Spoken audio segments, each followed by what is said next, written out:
Ya, selamat datang di kelas 6 Agama Katolik pelajaran 9.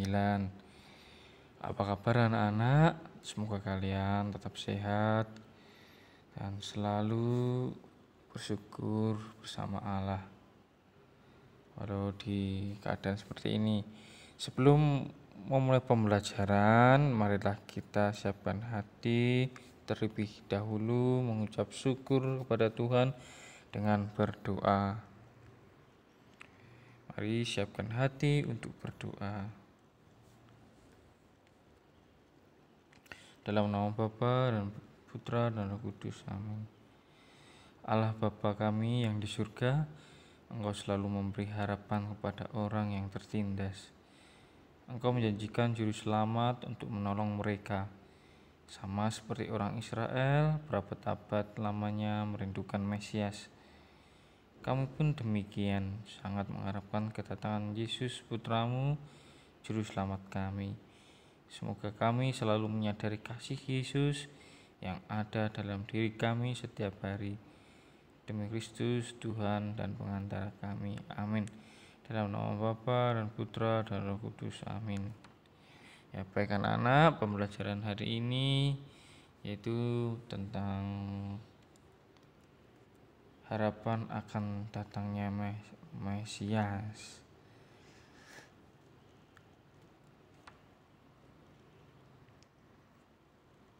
Ya,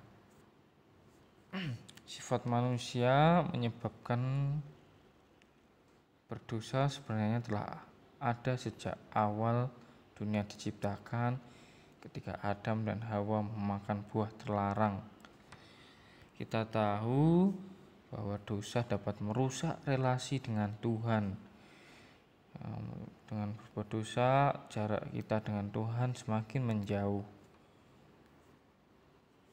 Ketika kita berdosa, kita lupa akan Tuhan sehingga kita melanggar aturan-aturan Tuhan demi kebahagiaan sesaat, kesenangan sesaat. Namun pada akhirnya menderita. Di dalam penderitaan itu baru kita ingat Allah, mengharapkan pertolongan Allah. Hal itu sama dengan bangsa Israel yang selalu tidak setia kepada Allah, lebih memilih menyembah berhala supaya mereka hidup bebas, mencari kesenangan, tidak diatur oleh Tuhan. Namun pada akhirnya mengalami penderitaan juga dengan dijajah oleh bangsa lain, kemudian berada dalam pembuangan, menderita, menjadi tawanan, kemudian mengalami ketidakadilan, mengalami kesengsaraan. Dalam keadaan seperti itu, umat Israel merindukan kedatangan Mesias yang mendamaikan. Kerinduan ini dikaitkan dengan nubuat Nabi Yesaya. Ya, ini kisah penyelamatan yang dinanti-nantikan. Kita baca bersama-sama ya. Pada zaman dahulu sekitar tahun 538 sebelum Yesus lahir, umat Yahudi yang telah dibuang di Babilonia kembali menetap di negeri sendiri, yaitu tanah Palestina. Namun negeri itu masih dikuasai oleh orang-orang asing. Mereka selalu diawasi oleh orang-orang tersebut. Kadangkala umat Israel ditangkap dan disandra serta dipukul karena berani melawan. Umat Israel sangat menderita. Mereka mengharapkan seorang penyelamat yang dapat membebaskan mereka dari penderitaan lahir dan batin. Dalam harapan itu, umat Israel semakin yakin bahwa penyelamat atau Mesias akan segera datang dan membawa kebahagiaan serta damai sejahtera.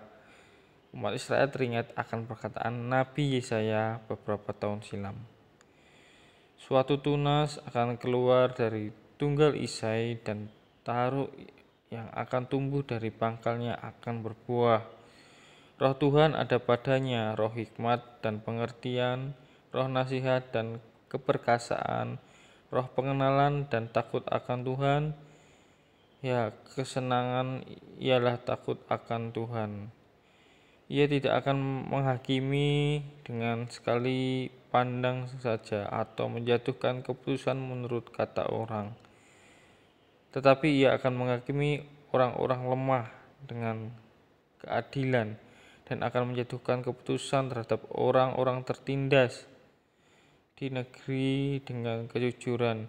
Ia akan menghajar bumi dengan perkataannya yang seperti tongkat, dan dengan nafas mulutnya ia akan membunuh orang fasik. Ia tidak akan menyimpang dari kebenaran dan kesetiaan, seperti ikat pinggang yang tetap terikat pada pinggang. Serigala akan tinggal bersama domba, dan macan tutul akan berbaring di samping kambing. Anak lembu dan anak singa akan makan rumput bersama-sama, dan seorang anak kecil akan menggiringnya. Lembu dan beruang akan sama-sama makan rumput, dan anak-anaknya akan sama-sama berbaring, sedang singa akan makan jerami seperti lembu. Anak yang menyusu akan bermain dekat liang ular tedung, dan anak yang cerai susu akan mengulurkan tangannya ke sarang ular beludak. Tidak ada yang akan berbuat jahat atau berlaku busuk di seluruh gunungku yang kudus, sebab seluruh bumi penuh dengan pengenalan akan Tuhan, seperti air yang menutupi dasarnya. Maka pada waktu itu Taruk dari pangkal Isai akan berdiri sebagai panji-panji bagi bangsa-bangsa. Dia akan dicari oleh suku-suku bangsa, dan tempat kedamaiannya akan menjadi mulia. Ya, anak-anak, itu merupakan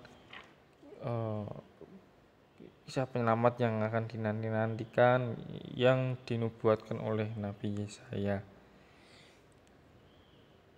Jadi pada waktu itu umat Israel itu sering kali dikenal sebagai orang yang keras kepala.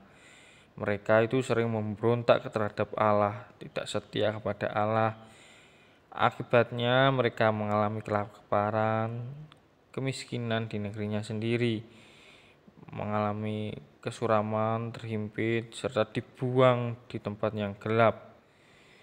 Ketika mengalami situasi yang tidak menentu, Allah mengutus para nabi untuk mengingatkan bangsa Israel. Para nabi mengajak mereka untuk bertobat dan berbalik kepada Allah. Salah seorang nabi yang mengingatkan orang Israel bertobat adalah Nabi Yesaya. Nabi Yesaya juga menyampaikan nubuat kepada orang Israel berupa harapan-harapan agar keluar kesuraman dan kegelapan untuk melihat terang. Ia menyampaikan bahwa seorang anak akan lahir. Anak itu disebut penasihat ajaib, Allah yang perkasa, Raja Damai. Nabi Yesaya menggambarkan bahwa ketika Mesias itu datang, situasi kehidupan manusia akan ada kedamaian. Gambaran damai yang diungkapkan seperti serigala akan tinggal bersama domba, dan macan tutul akan berbaring di samping kambing. Anak lembu dan anak singa akan makan rumput bersama-sama, dan seorang anak kecil akan menggiringnya. Lembu dan beruang akan bersama-sama makan rumput, dan anaknya akan bersama-sama berbaring, sedangkan singa makan jerami. Ya, Mesias yang dirindukan oleh bangsa Israel itu berbeda dengan yang diterima oleh orang Kristen. Ya, jadi bangsa Israel itu menginginkan Mesias yang dapat mengangkat senjata untuk memerangi penjajah dan membebaskan mereka dari berbagai bentuk penderitaan akibat penjajah bangsa lain. Mereka mengharapkan seorang Mesias yang mampu mengembalikan kejayaan kerajaan Israel pada zaman Raja Daud. Tapi berbeda dengan Mesias yang dimaksudkan oleh orang Kristen, yaitu Mesias yang datang membangun kerajaan Allah di mana ada keadilan, damai, cinta, dan pengampunan, termasuk pengampunan terhadap musuh-musuh. Mesias adalah orang yang diurapi untuk membebaskan manusia dari dosa. Ya, setiap orang pasti akan mengalami kerinduan pada Tuhan ketika kita saat merasa sulit. Ya, pasti kita akan selalu berdoa kepada Tuhan. Dalam situasi ketidakadilan, bangsa Israel itu merindukan kedatangan Mesias yang akan mendamaikan orang yang bermusuhan dan menegakkan keadilan. Jadi kita pun juga seperti itu. Kita pun harus selalu berdoa dan berharap, apalagi di tengah wabah virus corona ini, kita banyak-banyak untuk berdoa dan berbuat baik. Tidak boleh kita saling menyudutkan orang di tengah situasi seperti ini. Baik anak-anak, ini pembelajaran kita hari ini. Semoga anak-anak dapat memahami dengan baik. Sampai jumpa, Tuhan memberkati. Amin.